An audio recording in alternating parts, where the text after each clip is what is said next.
হচ্ছে বিশাল বড়, এটা সুলতান দুলাভাইয়ের। এটা হচ্ছে হাঁস দিয়ে খাবে। গাইস গ্রামের ভিউটা দেখেন, খুবই অস্থির। ভাই তুমি পড়াওনি? অবশ্যই।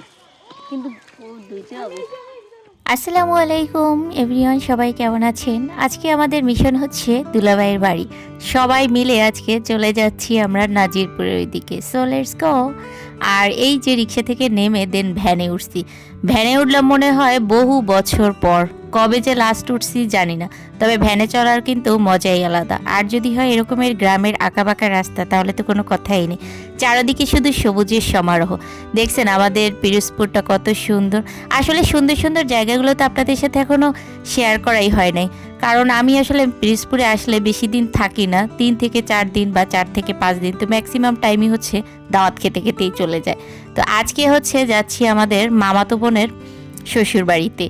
এই চার পাড়াইতে আমার অবস্থা খারাপ হয়ে গেছে, কারণ অনেক বছরই তো চার পাড়াই না, আর ওরা তো এখানে বসে দুষ্টুমি করতেছিল। যাই হোক, আমরা বাড়িতে অলরেডি চলে আসছি।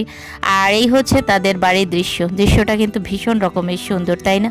আর এটা হচ্ছে বাড়ির উঠান। আমরা আসলে বরিশালে বাড়ির সামনের জায়গাটাকে উঠান বলে থাকি। এটা হচ্ছে আমার মামাতো ভাইয়ের ছেলে, মানে আমার ভাইয়ের পো। চলে আসলাম বাড়ির পিছনটাতে, আর এইখানে কিন্তু অনেক বেশি সুন্দর, এত সুন্দর দৃশ্য, তাই না? আর এখানে কিন্তু অনেক বাতাসও আছে।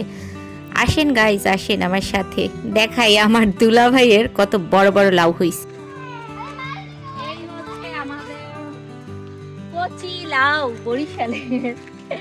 এই লাউটা কিন্তু মেঝো, আর এটা হচ্ছে বিশাল বড়, এটা সুলতান দুলাভাইয়ের।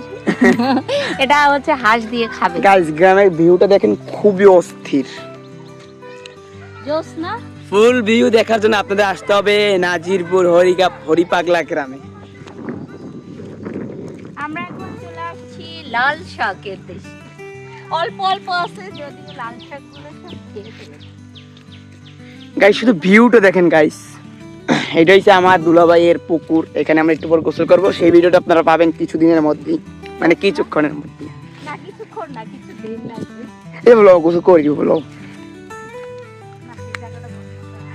ভাই, যেখানেই বের হচ্ছি সেখানেই দেখতেছি এরকমের একটা চার আছে। আর চার তো আমার পাড়াতে ভীষণ ভাল লাগে। যাই হোক, এবার ওই পারে চলে যাচ্ছি। ওই পারে যাওয়ার একমাত্র উদ্দেশ্য হচ্ছে ওইখানে কিছু টমেটো দেখেছি।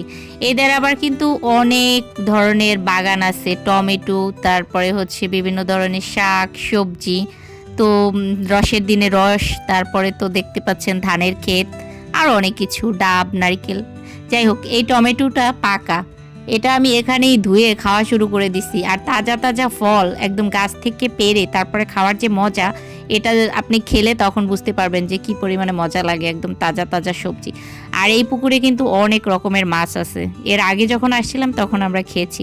এই হচ্ছে আমাদের ধরা হাঁস, এই হাঁসগুলো এখন রান্না করা হবে, সাথে হচ্ছে চিংড়ি মাছ, তারপরে আরও অনেক কিছু। যাই হোক, খাওয়া দাওয়া করে দেন হচ্ছে আমরা বাসার উদ্দেশ্যে একটু পরেই রওনা দিব। তো এই হচ্ছে আজকে আমাদের গ্রামে ঘোরার ভিডিও। তো কেমন লেগেছে অবশ্যই জানাবেন। নেক্সট ভিডিওতে আবার দেখা হয়ে যাবে। অ্যান্ড আল্লাহ হাফেজ।